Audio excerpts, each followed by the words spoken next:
What up, guys? Your boy Quake back with a brand new episode of the Diverse Mentality Podcast, number 331. And I know what you're probably wondering. What happened? Where was last episode last week? Not really last week, last couple of days episode, which was supposed to come out on Monday. What happened was, one, there really wasn't much news.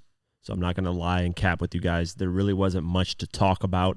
And I really don't like, there's been a few episodes these past probably month and a half where there have been 30 minutes, maybe 40 minutes. I don't really like those type of episodes. I like to have an hour-long episode at least at minimum. So I've been seeing a lot of that in terms of episodes, and I saw the news. I was like, it's not really that much to talk about.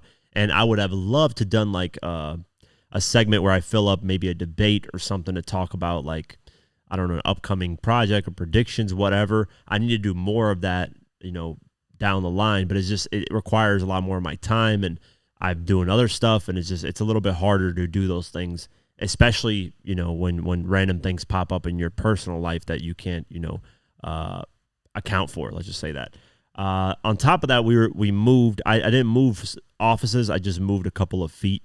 So I don't know if the podcast sounds a little bit different or if the angle is a little bit different. It probably is. That's because I've moved to a little bit of a different section because I let my brother and my brother-in-law basically take over the office. They needed the space a lot more than I did. So now I'm more in a section instead of, having this wide open area that I normally have, which I'm fine with. It's basically the same thing. Nothing's really changed on my end. But yeah, so that no news. And then also having a bunch of moving to do around. I was like, there's really no point in recording this episode. So let's get into the news. And a lot of this episode in the beginning has to do with Diddy. There's been a lot of updates, a lot of new lawsuits, some counter lawsuits, stuff like that. So first, Diddy got sued for $5 million over an alleged 1996 car chase. Let's go over the article. Diddy has yet another lawsuit filed against him, this time for allegedly leading a crew on a dangerous car chase to attack a man in New York City nearly 3 decades ago. The suit was filed in federal court last Sunday, November 3rd, by DeWitt Gilmore, an Atlanta man who bills himself as an author, entrepreneur, and public figure. In the lawsuit, Gilmore claims that one evening in summer 1996, he was getting into his car after leaving a nightclub when Diddy and some associates pulled up and began taunting and threatening him. Things escalated. The complaint continues when some of those associates allegedly began waving guns around and shots were fired.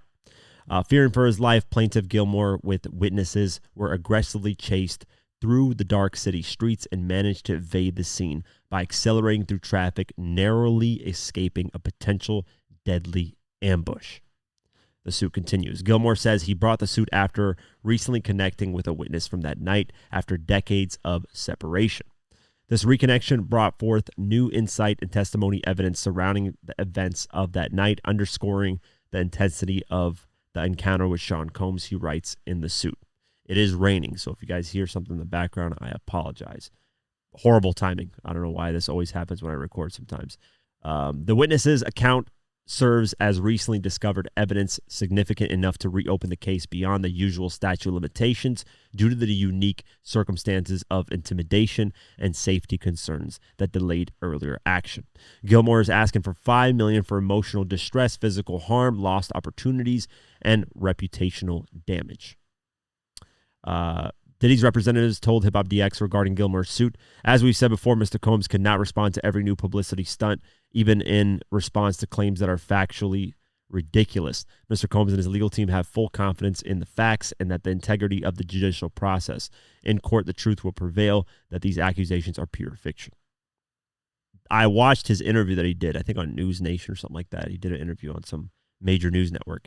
And, he detailed the event very, very well, what happened that night. Usually somebody that lies, I'll see. I have to watch more interviews and see, but people that lie usually can't really detail, or they'll mess up and they'll stumble and then they'll do another interview and it'll be a different story. That's usually, you can see little gaps in their story if they're lying. And, the statute of limitations on this type of stuff is only a year. I think in New York is where the lawsuit is. Yeah, New York City. So it's only a year. But because new evidence is being brought forth, that can reopen the case, which I had no idea about. I didn't know that if you brought new evidence forth, the statute of limitations just doesn't matter anymore. That's crazy. But I'm assuming this only applies to this type of stuff instead of like, domestic violence. Let's just say like Diddy beating on Cassie. The video footage is technically new evidence. Even though it was shot in 2016 when it happened, the world hadn't seen it. So I'm surprised that didn't reopen the case and make it a totally different situation. But yeah, so he's got a $5 million lawsuit again. Diddy's former bodyguard, the guy who was added on to the lawsuit from the rape accuser, is countersuing the rape accuser because he did an interview and he was like, I'm innocent. We talked about this, I believe, 2 months ago, might have been a month and a half ago. And he's like, I didn't do anything in this. I'm just getting named there because I was a bodyguard at one point. So he is countersuing her for accusing him of being involved with Diddy stuff. And he's countersuing for $100 million. Yes, you heard that right. $100 million. Let's go over the article. Diddy's former bodyguard, Joseph Sherman, has responded to being accused of raping a woman alongside his then boss back in 2001. And he's doing it through the courts by suing for defamation. On Thursday, November 7th, Sherman sued accuser Thalia Graves and her attorneys, including Gloria Allred. The suit claims that Graves made outrageous, disgusting, and life-altering statements and publishings without any regard for the truth in her lawsuit against Diddy and Sherman, which was filed in September. Joseph Sherman has never met Thalia Graves, let alone raped her, it continues. One of the suit's main points is that Sherman could not have been involved since he stopped working for Diddy in 1999, 2 years before the alleged assault Graves recounts in her suit. And he says he was persona non grata at Bad Boy, not even allowed on the premises because he left to work for a rival, Def Jam. Plainly said, the plaintiff, Joseph Sherman, was not even allowed into the Bad Boy Record studios or near Sean Combs after 1999. Consequently, he could not have videotaped or raped Thalia Graves, the suit reads. The suit also includes what are alleged to be Instagram DMs from Graves to Sherman, in which she says, if you are willing to give me a statement about my rape against Puffy, then the attorneys won't go after you for revenge porn or distribution of a sexual act without consent. That's a reference to another claim in Graves' suit that her former boyfriend allegedly revealed to her that Diddy and Sherman had shown him a video of the assault and that the two had a habit of doing this and selling the resulting videos. These statements imply that defendant Thalia Graves is aware that plaintiff Joseph Sherman is innocent of any alleged sexual assault, but is attempting to leverage baseless allegations as part of her broader litigation strategy. Good for him, man. If he wasn't working there, she's claiming that this guy had something to do with it, and he stopped working in 1999. She's claiming this happened in 2001, and he legitimately, based off the interview that he did, like, usually if you're a guilty person, well, I can't really say this as a broad, I can't just paint this as a broad stroke, but usually if you're a guilty person, you won't want to talk. You won't want to be out there in front of the media. You won't want to countersue. You won't want to do these things if you're guilty. You won't settle lawsuits. The only time that I can think of, like I always mention this as an example because it's just the main one that comes in my head, is the Michael Jackson, child allegations of him doing stuff with children. He settled the first lawsuit because he just wanted it to go away. It was too much stress for him. It was too much problems in his life. He wanted to focus on just making music and moving on with his life. So he settled the first one, which he shouldn't have done because that just opened a floodgate. And that's what Diddy did with Cassie. Settled it immediately 24 hours after it was announced as a lawsuit. This guy, though, he's not looking to settle anything. He's countersuing and he's going out in the media and he's going out there and just letting it be known that he has nothing to do with this. So we'll see. I don't think he's going to win $100 million, but he does have a good case with the Instagram DMs. It seems like she wanted him to go alongside with her and point the finger at Diddy and say, boom, you're a bad person or this and that. Like I said before, I don't believe all these Diddy lawsuits. I do think the Cassie one is very legit. I think maybe the Lil Rod one, and there's maybe a few that I've read here and there where I'm like, okay, I can see this being true. The rest, probably 80% of them are just straight bullshit of people that, like the guy in prison suing Diddy. Oh, I suffered from this. And he almost won the damn thing if the lawyers didn't, recounter that and whatever, have whatever that. I forget what the reason why they stopped the lawsuit, but, like just random ass people suing Diddy. Everybody just suing Diddy for the sake of suing Diddy because it's the thing to do right now, right? And Diddy's obviously dealt with a lot of people throughout his life. He's been in the music industry for 30 plus years. So he's ran into a lot of people. He's probably pissed off a lot of people as well. And you piss off certain people, they're going to just try to sue you to try to ruin your life. I'm not saying that Diddy is a perfect person and that every lawsuit is false, but I know a majority of them will be false. I mean, a lot of them will be thrown out, especially the guy in, I think, Texas who's doing like 100 lawsuits. Like, there's no way all those 100 lawsuits are going to go through. There's no way. Maybe one or two. I just don't see any of it. But yeah, so shout out to this guy, this former bodyguard, for countersuing, because if you're truly innocent, you will countersue. You got to hold people liable for accusing you of things that you know in your heart you didn't do. You will fight back. I would, 100%. I don't care. If somebody sued me for something that I know I didn't do, especially as bad as this, I would be infuriated. I would sue back. I would countersue. I would do every interview. I would yell to the top of my lungs, just be like, hey, fuck this. This is not me. I never did this. But that's exactly what this guy is doing. So we'll keep our eyes posted and see what happens moving forward with this lawsuit. And will he actually get his money? That'll be insane if he actually got a judgment of $100 million, but she won't be able to afford to pay that. It's like you can get a judgment of something to pay, but the person has to actually have the money to pay you, and they're gonna find loopholes not to pay you and this and that. So yeah, we'll see what happens moving forward. Speaking of more Diddy lawsuits, Diddy has suffered a setback. So let's go over the article. Diddy has suffered another legal setback as he continues to fight multiple charges of sex trafficking. The currently incarcerated mogul was seeking to have a gag order imposed on any potential witnesses involved in the trial, given the high-profile nature of proceedings. He and his attorneys attempted to argue that any public statements may be made by alleged victims and potential witnesses and their legal representation could interfere with his right to a fair trial. This was explicitly rejected by the case's judge, Arun Subramanian. In his ruling, Subramanian said Combs' authorities don't support a gag order applicable not only to trial participants but also to any alleged victim and their lawyer. He also claimed a gag order was a last resort measure for the courts, and Diddy's case did not yet warrant such a ruling. Diddy was also rejected in his bid to have Subramanian order the removal of social media posts made by witnesses. Diddy also requested access to government communications regarding the social media post, which was also denied by the judge. Damn, this judge denied everything for Diddy. Subramanian ruled the unprecedented relief that Combs seeks on this motion is unwarranted. Diddy's bid for a gag order was prompted by public remarks made by Courtney Burgess, an alleged friend of his late partner, Kim Porter. Wow. Yeah. The judge said, fuck you, denying everything that you're requesting. Now, there's also been details of these Diddy freak-off parties, and I'm just letting you guys know this is very disturbing content I'm about to read here. It's something that pisses me off. I hate sometimes reading these things. I just can't imagine it in my head, right? It's just one of those things that's very disturbing.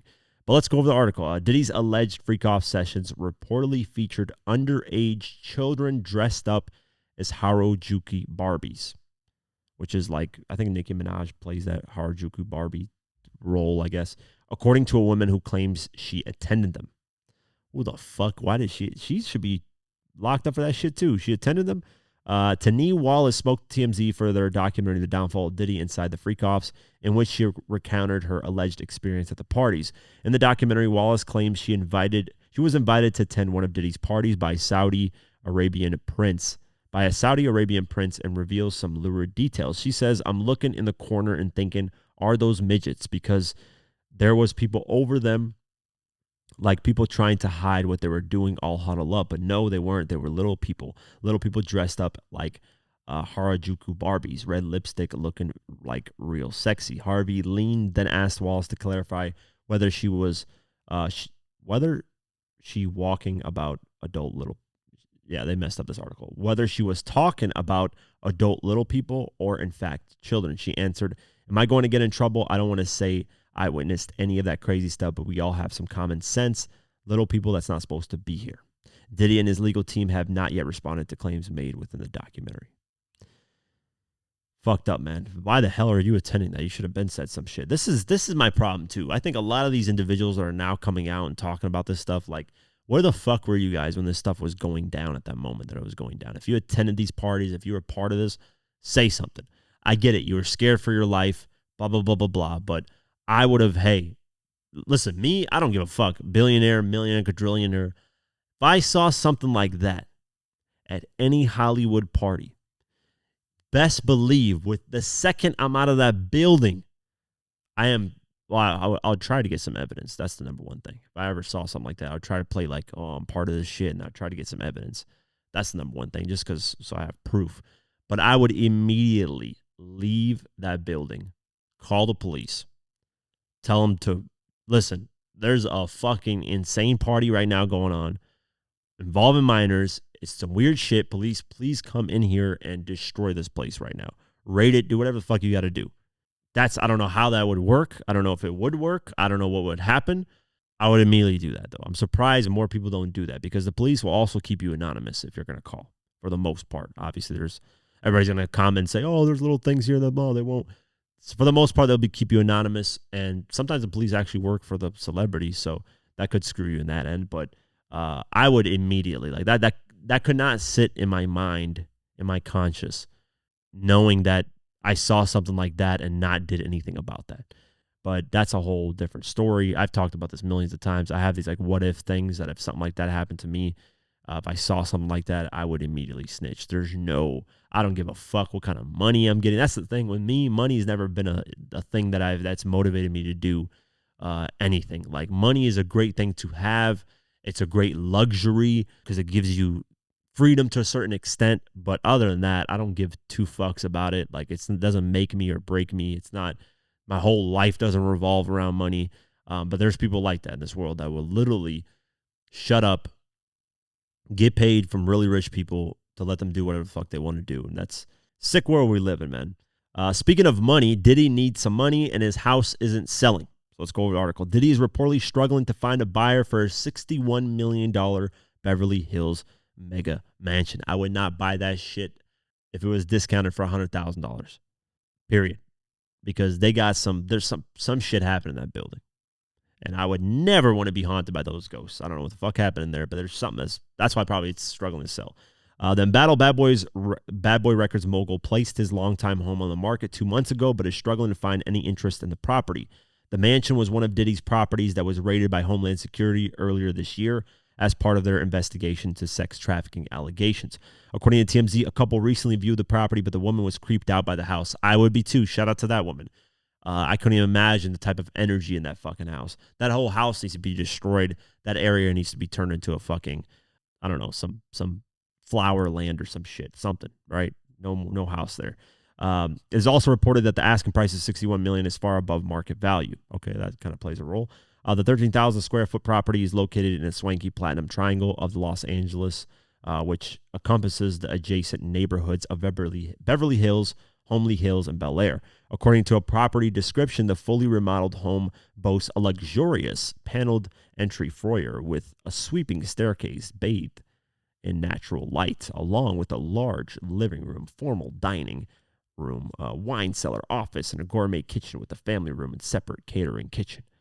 Any buyer will enjoy a state-of-the-art theater, 35 seats, blah, blah, blah, blah, blah. Who gives a fuck? I'm not buying the house. I can't even afford to buy the house. So even if I could, I wouldn't buy it. But yeah, I hope he continues to struggle to sell it because, hey, nobody should be buying something like that that's been haunted with who knows what in those parties, man. Meek Mill, Mika, has seemingly walked back his support for Diddy. He's been very... Why am I getting involved in this Diddy stuff? I want to hire a private investigation team. I don't want anything to do with this. Why is my name being dragged into this? And 50 made a good point. Shout out to 50 Cent. He said that the reason why Meek's getting dragged into a lot of this stuff is because he actually reacts to this stuff online. And he gave a good example. He said French Montana was tied to Diddy, but he never reacts to stuff online, so they just kind of let him go, right? Nobody really mentions Frenchie, right? Having anything to do with Diddy and freak-offs.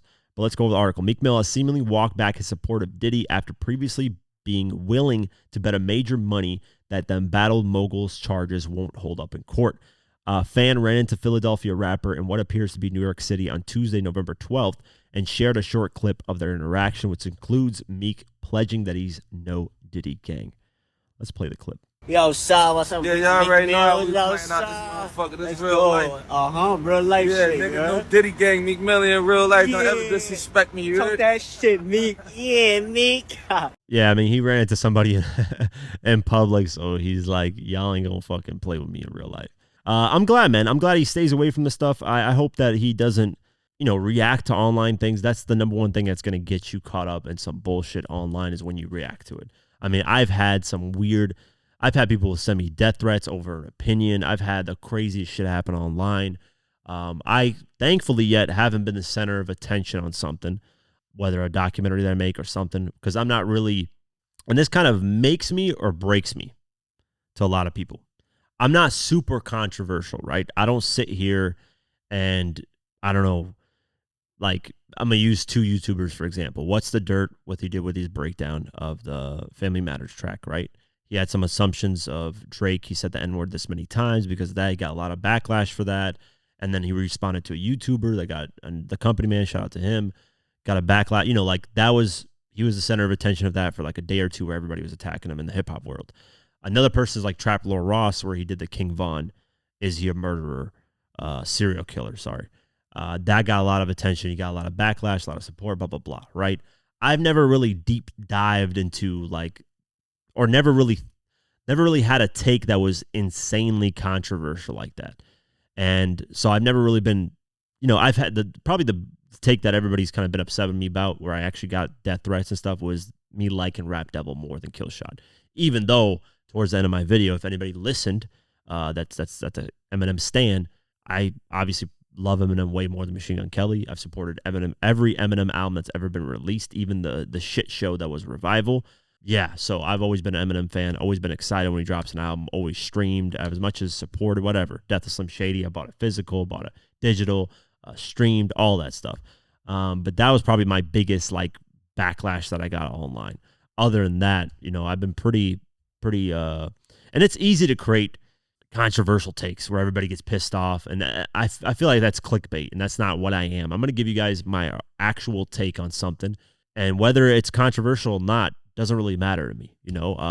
I am working on Drake versus Kendrick Lamar and breaking down their whole battle, who really won. So that's going to bring back the Who Really Won series, even though I've been doing it what really happened. But the Who Really Won, I felt like if I'm going to bring that series back and ask that question of who really won while breaking down the whole beef, it's only going to make sense with Drake and Kendrick Lamar. And I think towards the end, it's going to cause some people to kind of be upset, which, hey, at the end of the day, it's my opinion on what I think. And that's probably the new thing that's going to be controversial to some people. But other than that, I don't really have these insane takes because I'm true to myself and what I believe, right? And people agree, disagree, but I've never had a take for simple clickbait. I did it one time, and this is way before I did YouTube. This is when I had a hip-hop website. And my diversehiphop.com website that I had back in the early 2010s, I had a list of the best and worst albums. And this was kind of clickbaity, but I kind of felt this way at the time. Recovery. It was 2010, end of 2010. Recovery was, that album came out that year. Drake, Thank Me Later. So I had the best 10 albums that year and the worst 10 albums that year. And I put Recovery at number 10 for the worst 10 albums, meaning it's not the worst album that came out that year, but it's on my top 10 list of worst albums at that time. Because I really enjoyed Relapse. I felt like Recovery was more like a mainstream with Pink, and I just didn't like what I got out of that. And so I was honest to a certain extent, but I knew that would get a lot of attention if I did that. And I did that, and comments were flooding in. It was probably one of my most viewed posts that year. I just got all kinds of insane comments. But that, I kind of knew doing that. That's the only time I did a clickbaity type of take, right? Where I knew that it would cause an uproar. But I was kind of feeling like that at that time. So it wasn't really clickbait out there. I've never really done anything where it's oh, I'm just straight up lying. No, whatever I say, I genuinely believe. And whether people like it or not doesn't really matter to me, because it's just my opinion. That's how everybody should feel, right? Whatever your opinion is, there's people that, hey, the Tyler, the Creator, and J. Cole thing, right? There's some people that genuinely believe Tyler, the Creator, is a better artist than J. Cole just because he's selling more albums. And we're going to talk about album sales. Cordae kind of addressed that. I like Tyler, the Creator. I got no problem with Tyler, the Creator. But what the fuck does he know about Polaroid? That's a Kanye West quote with Lady Gaga shit. But I like Tyler the Creator, but J. Cole's just way better. He's just, I don't know, to me, beyond better. And I think people kind of are attacking J. Cole right now because of the whole bowing out of the Kendrick Lamar battle. But when we hear the fall off, you guys will understand that J. Cole is here to stay, and he's been elevating, just getting better and better as the years go on. And that's no disrespect to Tyler the Creator. I think he's been doing amazing too. The way he packages his art is something that really we don't see often, right? So I gotta salute him for that. But better than J. Cole and in the top 3 conversations of the big 3, nah, that's not happening. If anybody should be in the big 3 conversation, anybody that doesn't get mentioned, it's Nicki Minaj. I don't know why she doesn't get mentioned in the big 3. You know, I get it. She has controversial things and people hate her, love her, but she's been the most, alongside Drake and Kendrick Lamar, consistent in terms of commercial success and being up there. But, I mean, people argue, you know, she's made pop records, whatever, but she can rap her ass off, man. Pink Friday 2 is one of the best-selling hip-hop albums that came out. So, I don't know. That's a whole different conversation, but I do think J. Cole belongs in the big 3 regardless. One person that doesn't get mentioned enough in my eyes is Nicki Minaj. She should be up there. But, yeah, that's a whole different thing. But Meek Mill, stay off the internet, man. Don't worry about what the fuck people are saying. Don't worry about the hate and all the bullshit. Just stay off the internet. People can't troll you when you're not on the internet, right? If you don't react to things. So, yeah, we'll see what happens moving forward, if he actually distanced himself or he just said that for the person recording the video. Lil Durk has been hit with more federal charges in the murder for hire case. Let's go over the article. Lil Durk's legal woes have worsened as he is facing additional federal charges over an alleged murder plot that killed the cousin of his rap rival, Quando Rondo. The rapper was arrested for conspiracy to commit murder for hire in October for his alleged role in the shooting death of Lil Pab back in August 2022. In a superseding indictment filed on Thursday, November 7th, the U.S. Attorney's Office for the Central District of California charged Durk with 2 more crimes, 1 count of use of interstate facilities to commit murder for hire resulting in death, and 1 count of using, carrying, and discharging firearms and a machine gun and possession of such firearms in furtherance of a crime of violence resulting in death. The superseding indictment also adds that the Grammy-winning rapper as the lead defendant to the initial indictment in the case, which charged 5 other men over the killing. None of the defendants have yet entered a plea to the charges. Lil Durk remains in the Miami jail without bond and is expected to be transferred to Los Angeles for arraignment in the coming weeks, along with the other men. According to prosecutors, the attempt of Quando Rondo's life that killed Lil Pab was payback for the murder of King Von. Yeah, we talked about this. So yeah, new charges. We'll see what happens. But forget who was the person that said it. But people are saying that he might not actually, you know, they don't have solid evidence. So I don't know. We'll see what happens. But hey, he might be able to beat the whole thing, and you know, he could be a free person. We don't know. But the feds don't reveal a lot of information, man. They just charge, and then later on, you'll see them with a bunch of footage, a bunch of paperwork, paper trails that say that you did this at this time, and we don't know. But we'll keep our eyes posted. Tim Westwood TV. He is potentially facing criminal charges over what? We kind of know. We've heard about it years ago, and he's kind of gone MIA since this, but let's go over the article. Tim Westwood is facing the prospect of criminal charges following multiple allegations of sexual assault. The pioneering British radio DJ was accused by several women of unwanted sexual behavior between 1992 and 2017, with it being alleged he abused his status in the UK music industry. Now, investigating police officers have submitted the case to the Crown Prosecution Service, who will decide whether there are grounds to file criminal charges against Westwood. Lead Investigator Department Deputy Andy Murphy said in a statement, "A file of evidence has now been submitted to the Crown Prosecution Service, and our team continues to make inquiries with support from prosecutors. We will thoroughly and properly investigate sexual offenses as part of our commitment to making London safer for women and girls." The Metropolitan Police added, a man in his 60s has been interviewed under caution on 4 separate occasions. The offenses are alleged to have occurred in London between 1982 and 2016. Westwood denied the accusations when they were first made. "I can confirm that such allegations are false and without any foundation." A day later, he stepped down from his role on Capital Radio and has been off the air ever since. Three of the women accused Westwood of predatory sexual behavior during what they believed were meetings about opportunities in the music industry. Further, four women also claim he groped them while they were having a picture taken with him after nightclub performances. All alleged victims are black and were in their late teens or early 20s when the alleged incidents happened. One victim, an inspiring singer-songwriter who was 19 at the time, claims a 53-year-old Westwood undid his trousers and exposed himself while sat next to her in a car in 2010. As they entered his Fiat, he allegedly got fully naked, put a condom on, and initiated sex with her, during which she was frozen. None of the victims know each other, and their experiences had not been reported to the police or Westwood's longtime employer, the BBC, who has since launched an investigation to the DJ's conduct while working at their radio stations. Wow. You know what's crazy? I bought some Tim Westwood DVDs. I forget what video I was researching. One of these documentaries I'm making. I buy a bunch of these DVDs and watch old stuff, see if I can get like classic interviews or takes on things, right? And Westwood in one of these DVDs literally goes into a hotel room where a girl is showering naked and just brings the camera in there. Well, almost brings the camera in there. He didn't go fully with the camera in there, but he goes in there and just like, he's like, oh, what are you doing? Like, that's without her approval. I don't know if they scripted that or whatever. Without her approval, that is literally sexual assault. Like, it's on video right there. So all these investigators have to do is go watch that video. I'm not snitching. I'm just saying I saw it. Okay, guys, I'm not being a snitch. I'm just saying, right? That's clear as day evidence that if he can do that on tape, imagine what this guy does in private, right? And I've heard a lot of stories. There's been people that I know that have worked with Westwood and they just say he's a bad person overall, like just an asshole, piece of shit. I don't know. That's what I heard. I don't know this guy. I've never met this guy. I could, he could be the greatest person in the world, the nicest person for all I know. I'm just saying what I've heard, what I've seen on video with those DVDs that he released.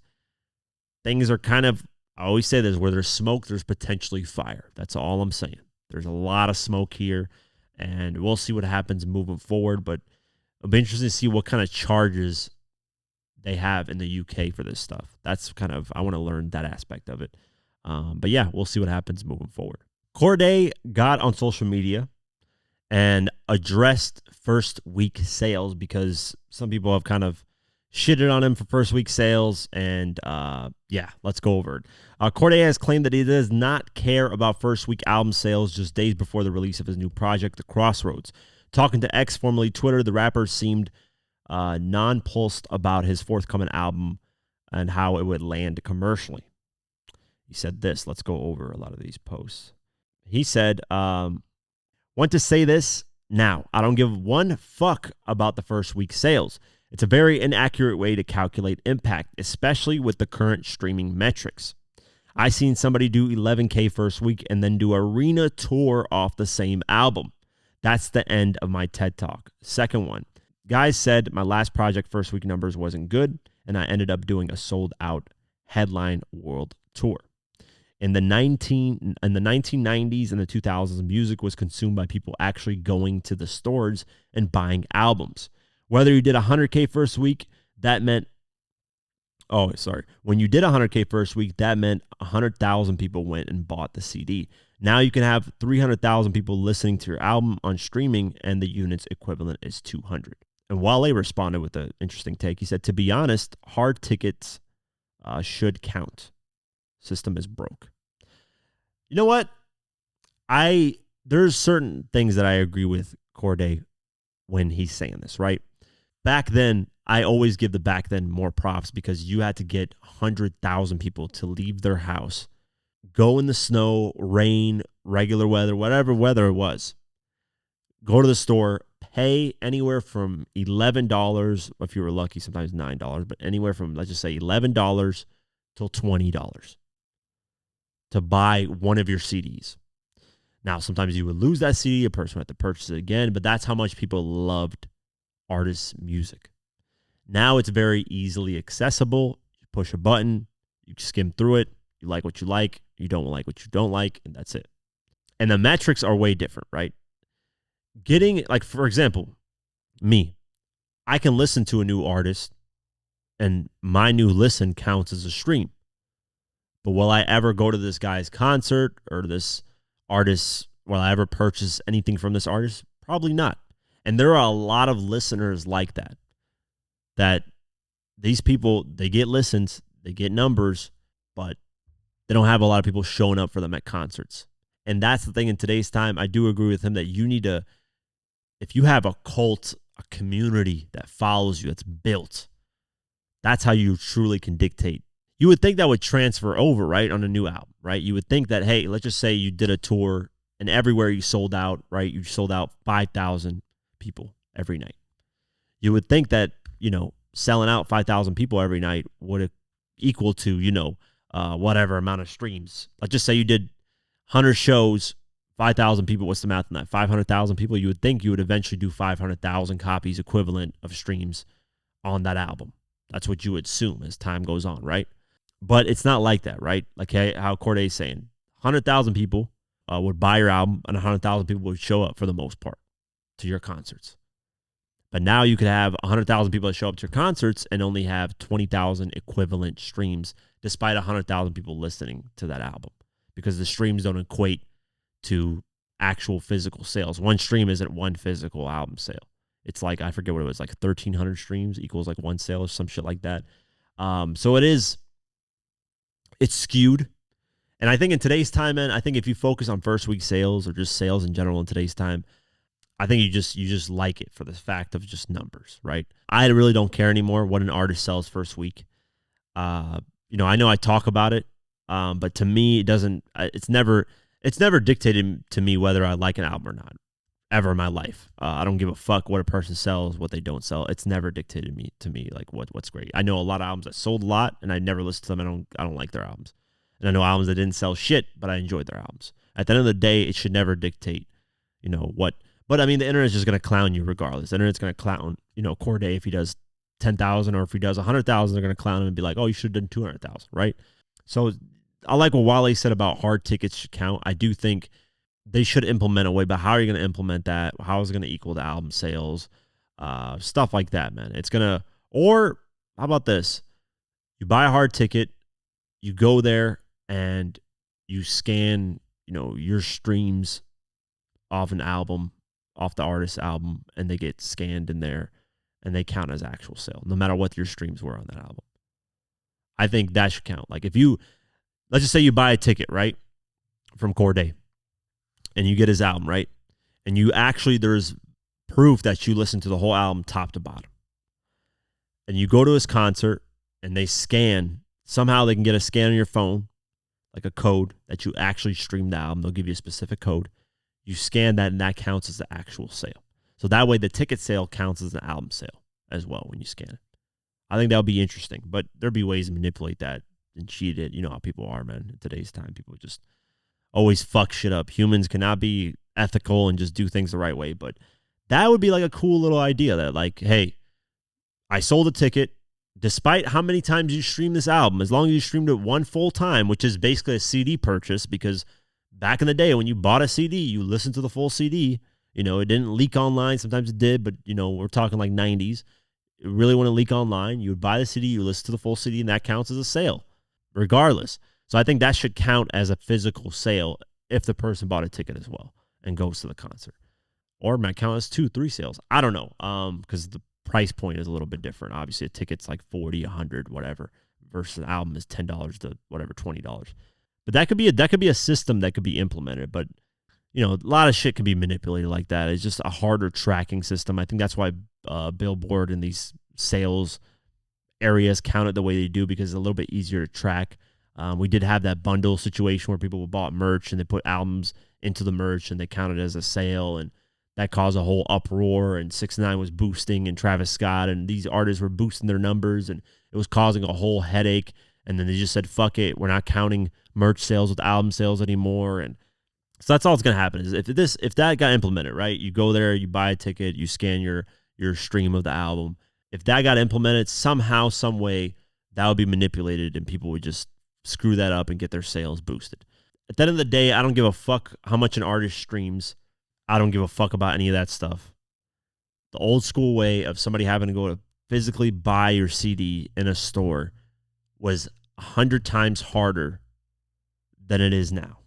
And the fact that artists would get diamond, double diamond, 5 times platinum, whatever the amount is, you got to give them props. I don't give a fuck if they don't do streaming numbers right now. Like Eminem, I don't care that he did 282,000 in streams or first week sales. Like, that doesn't matter because Eminem back in the day did 1.7 million, 1.9 million, 2 point whatever the fuck he would do in the first week. Because back in the day, not only was he in his prime, but he would get people to actually go out of the store, out of their house, and go to the store to buy the album. It's a lot harder to do. You can never equal, like, for example, Take Care going diamond, which is basically, it did, but it hasn't been officially verified by RIAA. Whatever. That going diamond versus Eminem's Diamond album is 2 totally different things. I think Eminem's Diamond album weighs a lot more for actually doing like a physical, just like a theoretical thing here. Hey, his weighs a lot more because it's a lot harder to get it that way. You know, did Drake sell physical albums of Take Care? Yeah, because it was released in 2011 where streaming wasn't that prominent, but he didn't fully do that. Meanwhile, Eminem's went diamond back in the day with no streaming. And they had to deal with, obviously, leaks and bootlegs and stuff like that. So even though they did deal with that, they still got insane numbers. Yeah, I think Cordae is right, though. I think the only time, you know, for new artists, I guess you can gauge stuff, right? It's not a big deal for new artists. If people are like, oh, I want to see what the first week sales, if they're really hot, blah, blah, blah. I get it for new artists. But I never understand when, like, people criticize old artists for not streaming a lot and not doing a lot of sales. Like, they're way past their prime. Ice Cube, for example, he's getting an album getting ready to release, Snoop Dogg and Dr. Dre. If they do 30,000 first week, 10,000, that to me is not a flop because to them it's just they've surpassed their prime. They're just doing it for the fun. They're super rich. Ice Cube, Snoop Dogg, and Dr. Dre are multimillionaires. They don't need the money from streams. They're just doing it because they love to do it. And they've already accomplished everything in music. It doesn't matter. These older artists, Kanye, Lil Wayne, Eminem, Jay-Z, 50, any of these, Snoop Dogg, Dr. Dre, T.I., Young Jeezy, Gucci Mane, whoever the fuck came out in the 90s, 2000s, 80s, those artists, fuck it, man. It doesn't matter what they do. You know, as long as you like the album, that's all that matters, at least to me. I don't really judge those artists that have already dealt with the physical CD sales or whatever. But yeah, that's my take on it. Shout out to Cordae. I do agree with what he said. I think real life impact, we've seen Ice Spice do crazy stuff online and do these streams, but then you go to her concerts, it's not filled. And she's having a historical fall off right now. Not much longevity in that. Not saying that she won't bounce back because she could easily do that, but we didn't see it translate to real life. And that's the thing. Internet is very manipulative. You would think this is the hottest shit ever, right? Everybody's talking about it on the internet, but then you go in public, in person, whatever, and go to these events and nobody's ever listened to this song. Nobody gives a shit about this artist. Concerts, they don't sell. A lot of these newer artists have struggled to sell their tours. Meanwhile, older artists are not struggling to sell their tours because their music, people actually went out to go listen to and go purchase, and it's a lot harder. It builds a memory, first off. I remember every time I've purchased an album for the most part. Like, I remember going.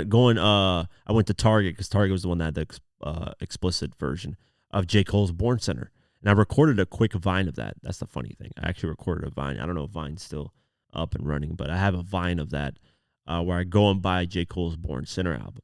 That was an experience. I went to go buy Titso and Youth with my best friend. We went to go buy that album physically. That's like an experience. I bought Lil Durk's first album physical. I remember going to Best Buy to go buy that. There's a lot of like moments that I remember in my head where I went to go buy a physical album, and it was just a great experience. The last physical album I purchased, actually I just bought Eminem, so never mind. I was going to say, like, physically in a store, the last album I actually went in a store to purchase was Meek Mill's Dreams and Nightmares. Or not Dreams and Nightmares, Wins and Losses, sorry. That album, that was in 2017. That was the last time I went to like a Target, a Best Buy to go buy an album physically. Yeah, nowadays it's like, there's nothing for me to do that for. I don't have a CD player in my car. I just don't. Actually, I do, but I don't never use it. I just don't care for physical CDs anymore. I would like the experience, honestly. I don't mind going back to that and experiencing it more. But, you know, it's not something that, like, if I can just push a button on my phone and get the music, then why not do it that way? But Yeah, great take from Cordae, and yeah, interesting overall. Eminem and NWA are among the songwriters that are getting Hall of Fame nominees. Let's go over the article. Eminem and NWA are among 26 nominees for the 2025 Songwriters Hall of Fame, though only 6 will win. A songwriter becomes eligible for induction 20 years after their first major commercial song release. The winners will be inducted at the 2025 Induction and Awards Gala, going down on June 12th in New York City.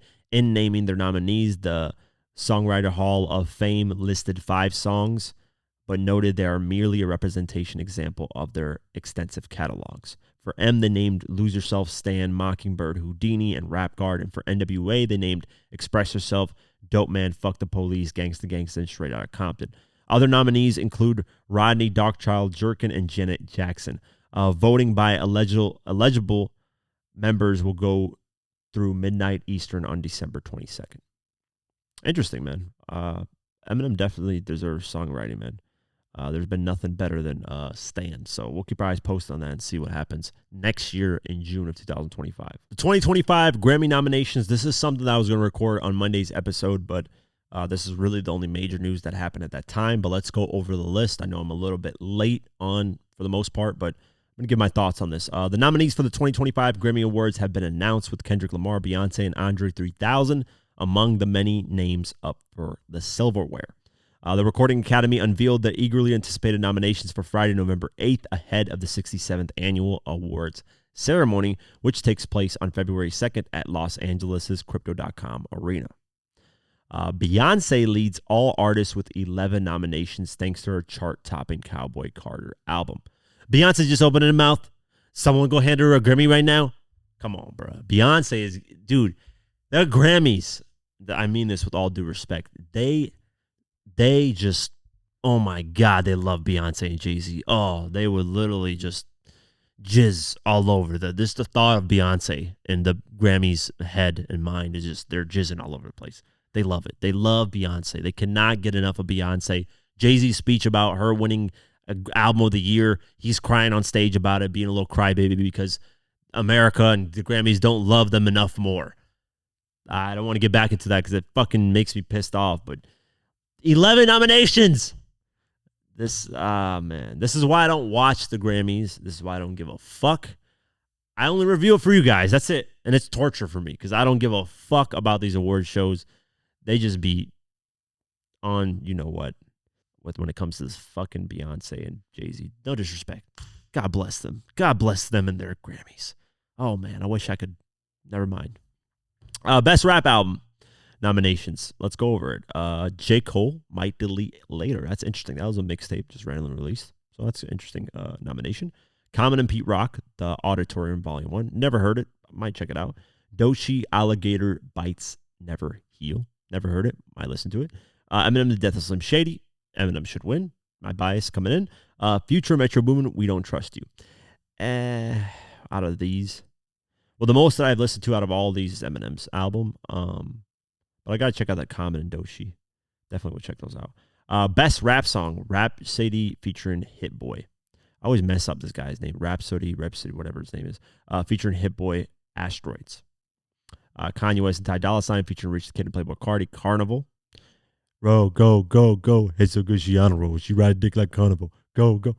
Featuring Metro Boomin, Kendrick Lamar, Not Like That. Kendrick Lamar, Not Like Us as the best. That's going to win. They Not Like Us. They Not Like Us. Come on, bro. That song, it's still going. That song's going to win. There's no way. First off, Kendrick has 2 tracks dissing Drake on this as nominations. Kendrick just opened his mouth. Someone go hand him a Grammy right now. Where's your uncle at? Because I want to talk to the man of the house. West Coast do fades, right? Come get his ass whooping. I'm handing him out. Shout out to Drake, man. He killed that. Glorilla. Yeah, Glow stomp a little pussy up with some shell toe. I like that song, too. I wouldn't mind Glorilla winning or Kendrick Lamar Not Like Us or Carnival. But like that, I like that. I mean, I had a lot of shock thing, but I don't really listen to it like that. Pun intended. Haha. Best rap performance. Cardi B, Enough, Miami. Nope. That shit's barely even charting. Common and Pete Rock, When the Sun Shines Again. Doechii, Nissan Altima. Eminem, Houdini. Future, Metro Boomin, Kendrick Lamar, Like That. Glorilla, Yeah Glow, Kendrick Lamar, Not Like Us. Once again, definitely not the Cardi B song. Common, I got to check that out. Doja, got to check that out. Eminem, Houdini. I like Houdini. I think that's a great rap performance song, to be honest with you. That should get rap performance because the video is dope. Just overall, the concept of the song. But Not Like Us as well is another one. Best melodic rap performance. Jordan Atuni featuring Kalani. Beyonce, Linda Martell, and Shabuzi Spaghetti. Future, Metro Boomin, Weekend, We Still Don't Trust You. Lotto, Big Mama, Rhapsody, Erykah Badu, 3M.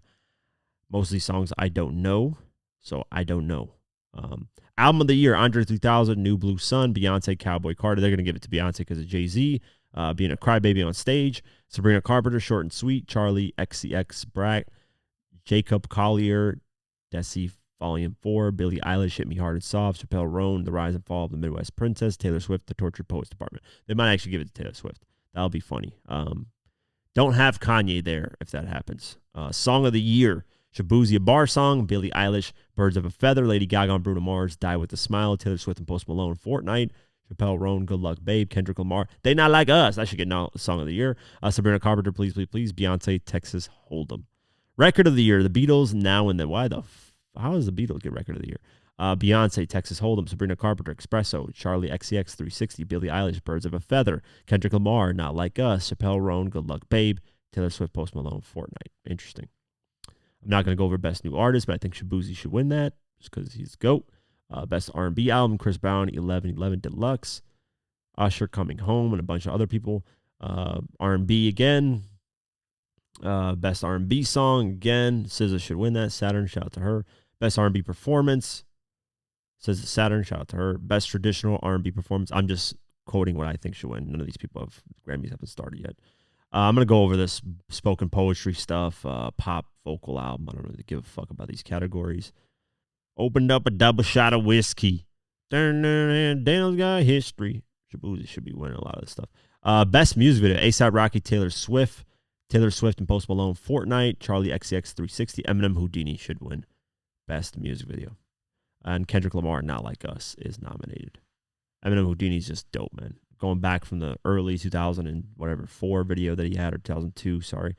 But yeah, bunch of other stuff, Latin music, alternate jazz, Americana performance, best music film, best song written for visual media, producer of the year, DJ Mustard's on there, interesting, songwriter of the year, just a bunch of stuff. Yeah, that's the listing. I think Kendrick just opened his mouth. Someone going to hand him a Grammy right now. He's definitely going to win something. And if he wins a Grammy off Not Like Us, I will genuinely be laughing my ass off because that is, first off, it proves what Drake said, but it's funny because it's going to backfire on Drake because he's actually going to win a Grammy off it. Yeah, that's it for the Grammy nominations. I'm not going to watch it, but I will definitely read the list of the people that won. I might watch it. If Kendrick Lamar is there and performing Not Like Us, that might be a cool thing to see. Other than that, I don't know who's going to be performing there or what's going to happen. I don't want Jay-Z crying again on stage about Beyonce not winning an award, even though she's nominated every single time, the most ever. So I don't care about the Grammys like that. But let's get into new music. Speaking of music, Ab-Soul, Soul Burger, the album's out. A$AP Ferg, Darold, the album is out. Cordae and Joey Badass, Syrup Sandwiches. Tory Lanez, Prison Tapes, a bunch of songs. Young Nudie, Pierre Bourne, Right Now. And French Montana and Lil Durk, Big Bag. I got to listen to that. I'm curious what the fuck that sounds like. Album sales, Tyler, the Creator, with, I still don't know how to pronounce his album, but he is still at number 1 with 160,000 sold the second week. Very great. Sabrina Carpenter, Short and Sweet, is at number 2 with 68,000 sold. Lil Uzi Vert, Eternal Take, debuts at number 3 with 61,000 sold. The Cure debuts at number 4 with Songs of a Lost World with 52,000 sold. Number 5, Gracie Abrams, The Secret of Us, 49,000 sold. Chappelle Roan, The Rise and Fall of a Midwest Princess, number 6 with 44,000 sold. Rod Wave, Last Lap, number 7 with 44,000 sold. Billie Eilish, Hit Me Hard and Soft, number 8 with 44,000 sold. Number 9, Morgan Wallen, One Thing at a Time with 44,000 sold. Number 10, Taylor Swift, The Tortured Poets Department with 43,000 sold. Glorilla, Glorious is at number 11 with 38,000 sold. BX The Plug, Take Care at number 12 with 36,000 sold. Going down the list, SZA, SOS, number 17 with 30,000 sold. Future Mixtape, Pluto, number 21 with 24,000 sold. Double Shot of Whiskey, Dale's got history. Eminem Curtain Call number 43 with 17,000 sold. Tyler, the Creator, Igor, number 44 with 16,000 sold. Future Measure Boom, We Don't Trust You, number 47 with 16,000 sold. Drake, For All the Dogs, number 48 with 16,000 sold. Let's get into the Billboard Hot 100 as well with Shabuzi, a bar song, back at number 1. And it is, I think, one of the longest songs to stay at number 1. It's been 17 weeks at number 1, but it wasn't consistently. It fell off for like 1 week and then came back. So I think consistently Lil Nas X still holds the title, but 17 weeks at number 1 is astronomical and insane. So shout out to Shabuzi. Die With a Smile, Lady Gaga, Bruno Mars, number 2. Birds of a Feather, Billie Eilish, number 3. Espresso, Sabrina Carpenter, number 4. Teddy Swims, Lose Control, number 5. I Had Some Help, Post Malone, Morgan Wallen, number 6. Taste, Sabrina Carpenter, number 7. Beautiful Things, Benson Bone, number 8. Love Somebody, Morgan Wallen, number 9. And then Sticky, Tyler, the Creator, Glorilla, Sexy Red, Lil Wayne, number 10. Going down the list, Saint Chroma, Tyler, the Creator, number 14. Not Like Us, Kendrick Lamar, number 17.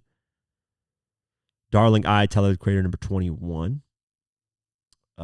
What You Know About Me, Glorilla, Sexy Red, number 30. Like Him, Tyler, the Creator, number 29. Going down the list, TGIF, Glorilla, number 36. Nold, Tyler, the Creator, number 37. Tyler, the Creator, Thought I Was Dead, number 39. Double Shot of Whiskey. Chill Bay, Lil Uzi Vert, debuted number 48. Judge Judy, Tyler, the Creator, number 52. Lightyear, Practice, Lil Uzi Vert, debuted number 54. Rod Wave 25 at number 55. Tyler, the Creator, Take Your Mask Off. I was about to say Take Your Ass Off. Take Your Mask Off, number 59. Balloon, Tyler, the Creator, number 60. Hey Jane, Tyler, the Creator, number 61. Damn, it seems like a lot of the Tyler, the Creator songs stayed on the charts. I Killed You, Tyler, the Creator, number 65. Residuals, Chris Brown, number 69. Tyler, the Creator, Tomorrow, number 73. South of France, Future, number 80. Lil Uzi Vert, We Good, at number 82, debut. Or What, NLE Choppa, number 86.